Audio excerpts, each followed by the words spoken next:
warahmatullahi wabarakatuh. Selamat sore teman-teman. Hari ini kami dari peserta Latsar CPNS Kementerian ATR BPN gelombang 5, angkatan 33, kelompok 4, sub 1. Kita akan nonton video yang menunjukkan video tentang best practice dan bad practice dari Kementerian ATR BPN. Untuk mempersingkat waktu, izinkan saya memutar video pertama kita, yaitu video best practice. Kantor Pertanahan Kota Administrasi Jakarta Pusat memegang mandat untuk menyelenggarakan administrasi pertanahan dan tata ruang di Kota Administrasi Jakarta Pusat. Kami bertekad selalu memberikan layanan terbaik kepada masyarakat. Era digital telah di hadapan, tak terkecuali dalam layanan pertanahan. Beragam inovasi kami berikan untuk memudahkan masyarakat mengakses layanan.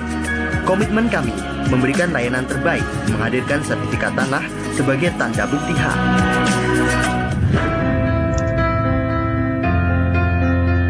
Sekarang saya dan kakak saya sudah mempunyai sertifikat dengan nama masing-masing.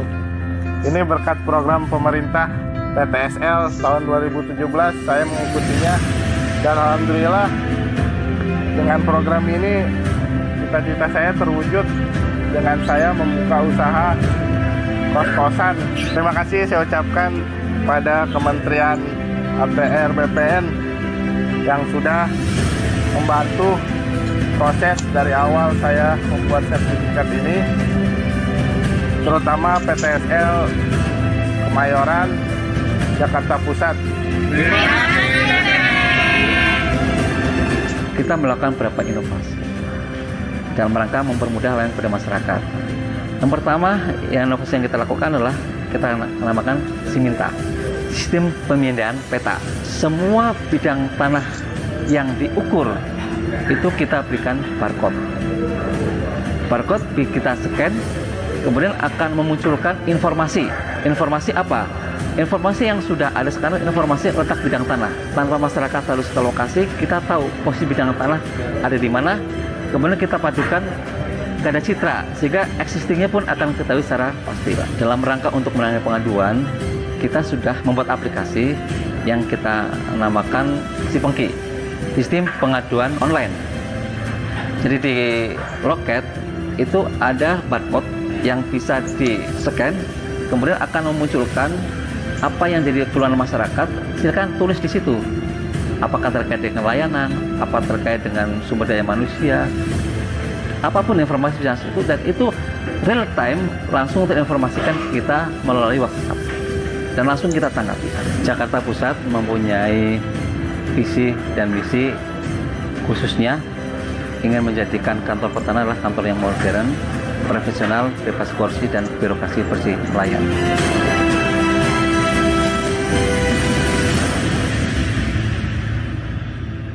Itu dia tadi video best practice kita ya.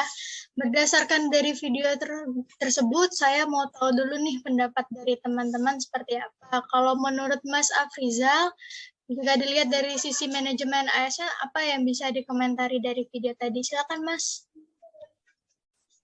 Terima kasih atas kesempatan yang diberikan.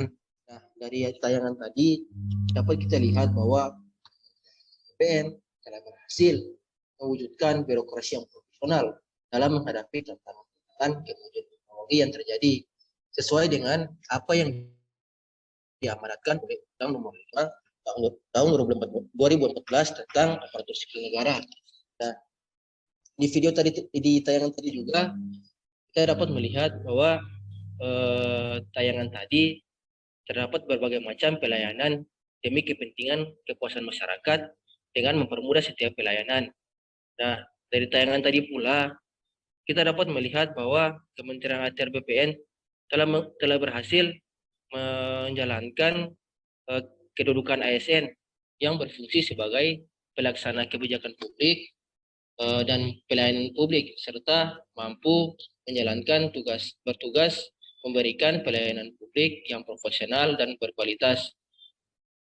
Mungkin itu reaksi singkat saya. Saya kembalikan ke Ibu Moderator. Terima kasih. Oke, terima kasih Mas Afrizal. Kalau tadi kan tentang manajemen ASN nih. Nah, saya pengen tahu dari sisi smart ASN-nya. Kalau menurut Mas Dani gimana, Mas?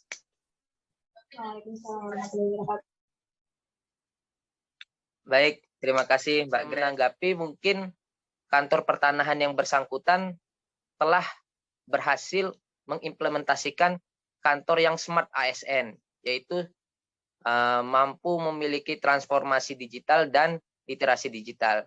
Dilihat dari yang pertama beberapa aplikasi yang diciptakan seperti Sibinta, yaitu sistem pemindahan peta.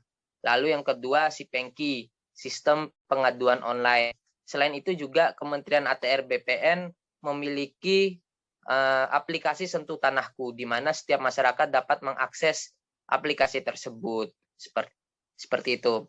Nah, jika dikaitkan dengan unit kerja saya, mungkin di sini juga rekan-rekan kerja saya telah memiliki literasi digital, di mana mereka berhasil atau mampu mengoperasikan aplikasi, contohnya KKP dan PTS sesuai dengan kebijakan yang berlaku. Lalu juga mereka mampu bertransformasi digital, dilihat dari praktek-praktek mereka yang mengupload setiap buku tanah atau warkah kepada sistem KKP. Mungkin itu saja dari saya, Mbak Grace.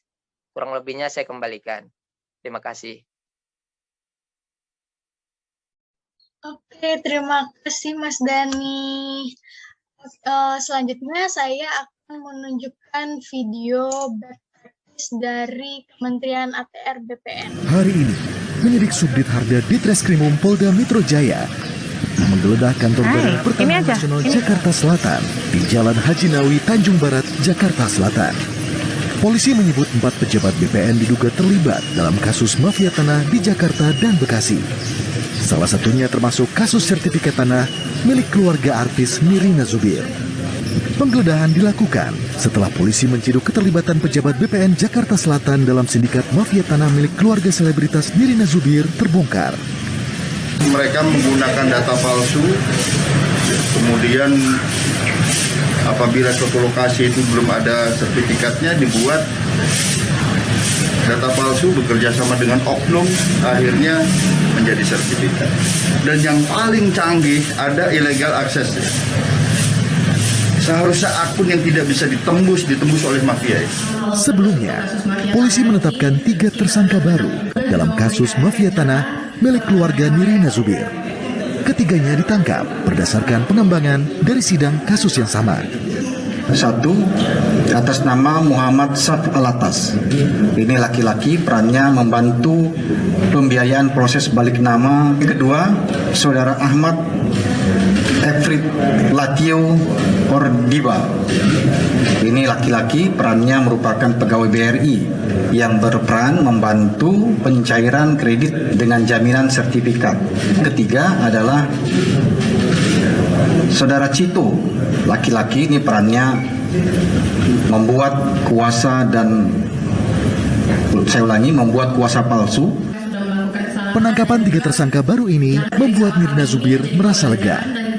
Pasalnya, Nirina mengaku mafia tanah ini sudah merugikan keluarganya sekitar 17 miliar rupiah.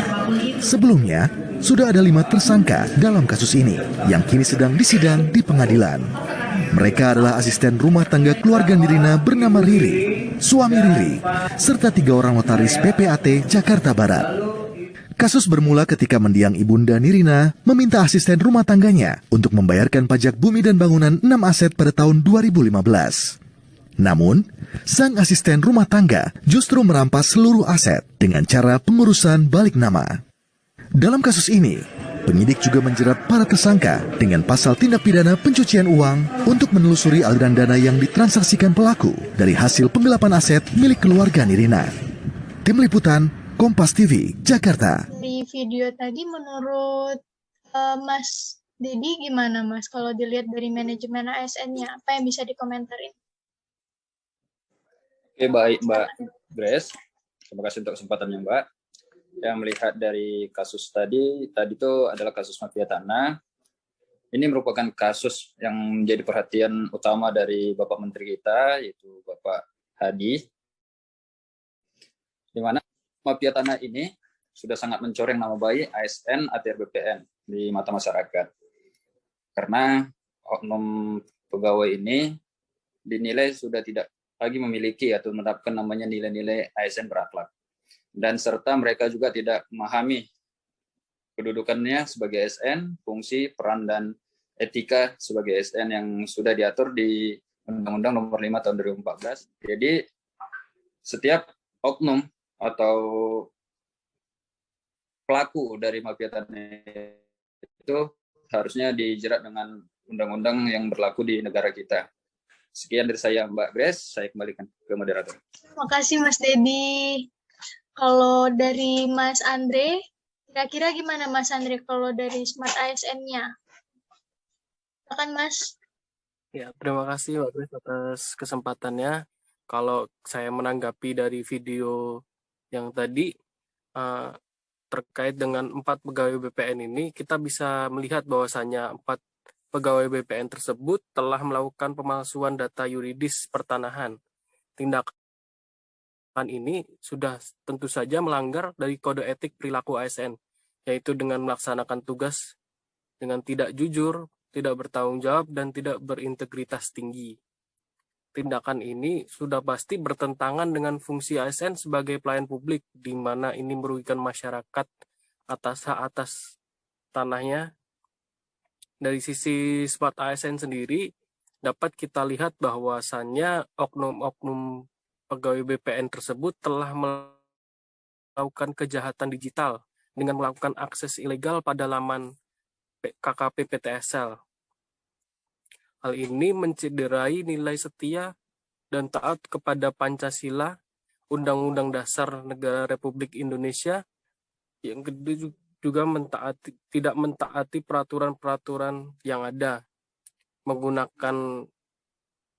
tidak melaksanakan tugas sebagai jabatannya dengan penuh pengabdian, kejujuran, kesadaran, dan tanggung jawab dalam bersikap dan berperilaku.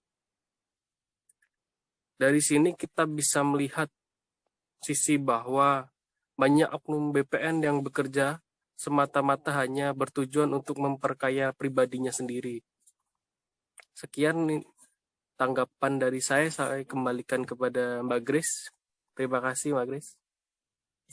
Terima kasih Mas Andre. Baik, itu tadi komentar dari teman-teman sangat menarik. Jadi saya ambil kesimpulan, kalau yang dari video best practice tadi, saya menyimpulkan bahwa Kementerian ATR BPN telah berhasil memberikan pelaksanaan kebijakan publik dan pelayanan publik dan menjalankan tugas yang profesional dan berkualitas.